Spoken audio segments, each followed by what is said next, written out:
Hi guys, if you were going to take a trip and only take one lens with you, which lens would it be? I've got two lenses with me, the Sony 16-70 Zeiss lens and also the Sony 18-200 lens. I'm going to put these head to head and decide which one I want to take on an upcoming trip.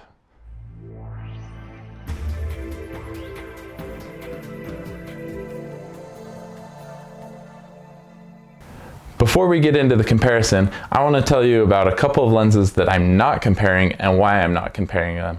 The first obvious answer is the new Sony 18-135 lens. It's recently announced, it only came out a few months ago, and that would be a perfect travel lens, I think. But it's pretty pricey. These lenses are older and easier to find in good condition used.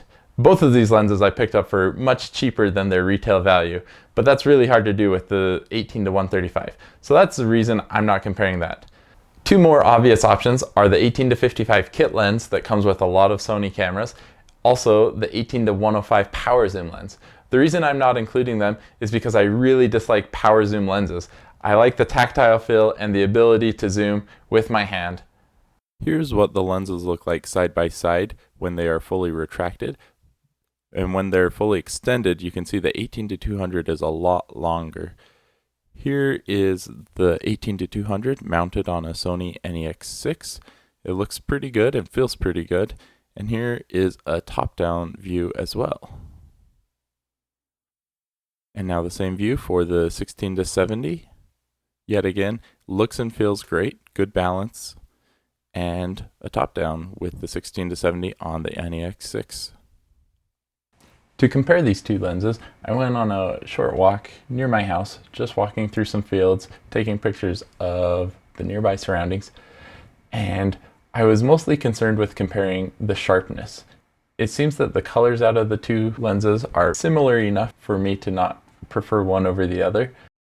So in these comparisons, I will always put the 18-200 on the left and the Zeiss 16-70 on the right. Here on the left, we have the shot from the 18-200. You can see it was shot at 18 millimeters, f3.5, the widest aperture, and 1/500th of a second. On the right, we have the shot from the 16-70 millimeter lens, shot at 16 millimeter, f4, 1/400th of a second. So if we zoom in on both, you can already see right away that the Zeiss 16mm lens is looking much sharper. If we zoom in on the tree, that tree is looking a lot better with the Zeiss lens. Also, the mountains in the background are looking a lot better with the Zeiss as well.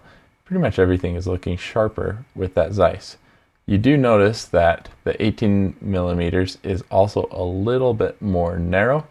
You can see that this part of the sprinklers on the 18mm is this part of the sprinklers on the 16mm, so there's quite a bit of extra real estate with the 16mm lens.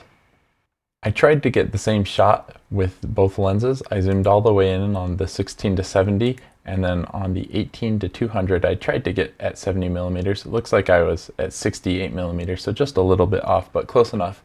You will notice the sky is a bit brighter here. That's due to difference in timing. I took these pictures a couple of minutes apart. That's not an indication of this lens being more contrasty or letting in more light. You'll notice actually that at 68mm this lens is at 5.6, whereas the Zeiss lens is at f4. Let's zoom in on this tree.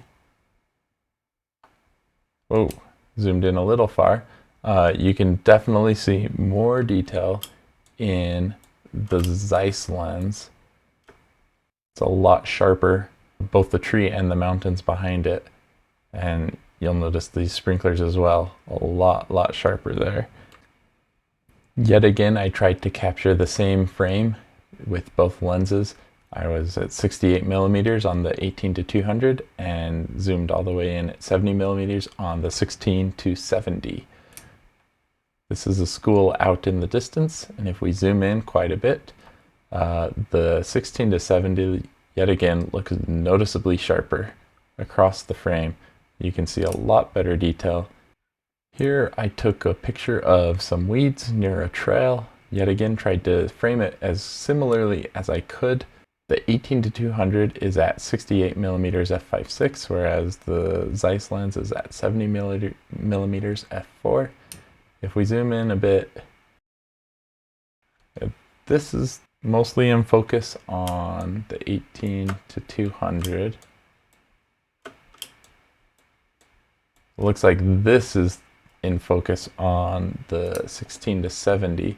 So focus was slightly different. That's sort of to be expected with a picture like this.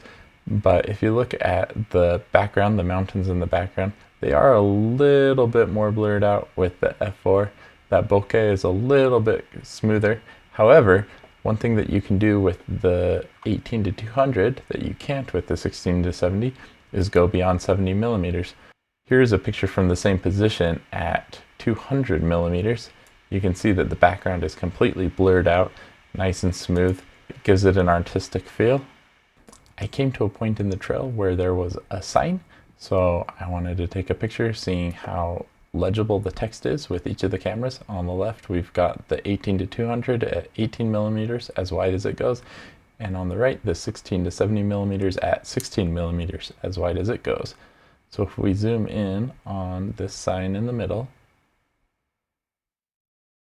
you can't read the smaller text with either of them really.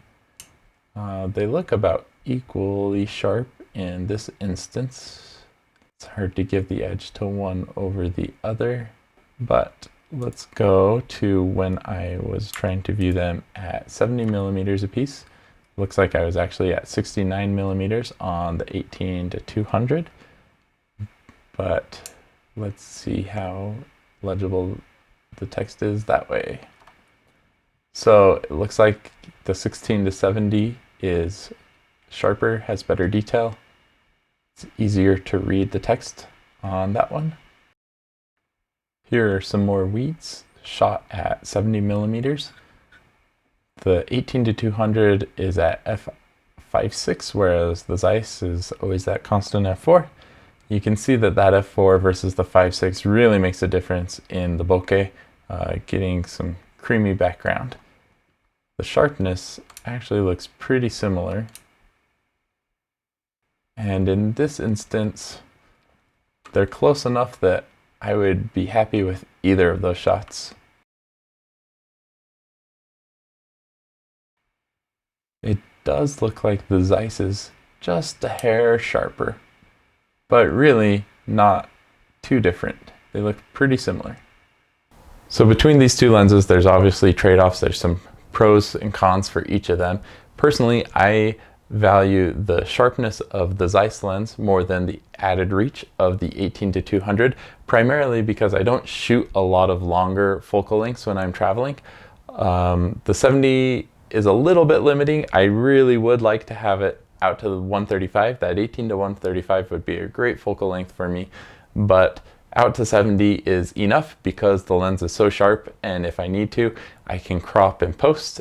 Thanks for watching. I hope you learned from that, and I hope it helps you make your decisions in the future if you're ever looking at either of these two lenses. Like, subscribe, and come back for more. Thanks. Bye.